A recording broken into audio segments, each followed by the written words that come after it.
Bonjour, je suis Jean-Paul Richalet, professeur de physiologie à la faculté de médecine de Paris 13 à Bobigny, spécialiste de médecine du sport et plus particulièrement des problèmes liés à l'altitude. Donc ce que j'ai présenté lors de ces forums, c'est ce qu'on appelle le test d'effort en hypoxie, qui est un test d'effort à 30% du maximum, donc c'est un test très tranquille, qui simule une activité de randonnée, de marche, mais qui est en altitude simulée, c'est-à-dire qu'on fait monter les gens à 4800 mètres en faisant respirer un mélange hypoxique. Et à partir de ce test, on mesure des paramètres qui correspondent en fait à la sensibilité des chémorécepteurs carotidiens, qui vont donc déterminer la tolérance d'un individu à l'altitude.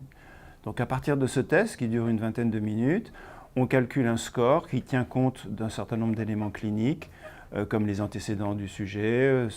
s'il est migraineux ou pas, s'il est entraîné ou pas, et d'éléments physiologiques, en particulier la réponse ventilatoire à l'hypoxie. À partir de ce score, on va, à partir d'ABAC déterminés sur des populations de référence, déterminer si le sujet est à risque ou pas de développer une pathologie d'altitude, c'est-à-dire un mal des montagnes sévère, un œdème pulmonaire ou un œdème cérébral.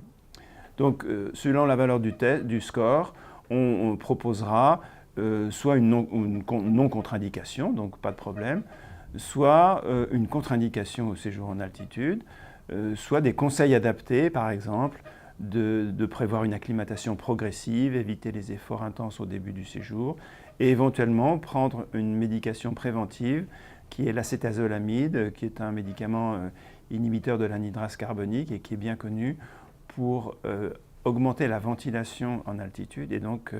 prévenir les manifestations plutôt sévères de mal des montagnes. Donc ce test maintenant est disponible dans une vingtaine de centres un petit peu partout en France et donc il est conseillé pour les gens surtout qui n'ont jamais été en altitude auparavant et qui se destinent à un séjour en assez haute altitude. Je ne parle pas des Alpes mais dans les Andes ou dans l'Himalaya pour faire des treks, de passer ce test pour déterminer s'il y a une intolérance éventuelle au séjour en altitude.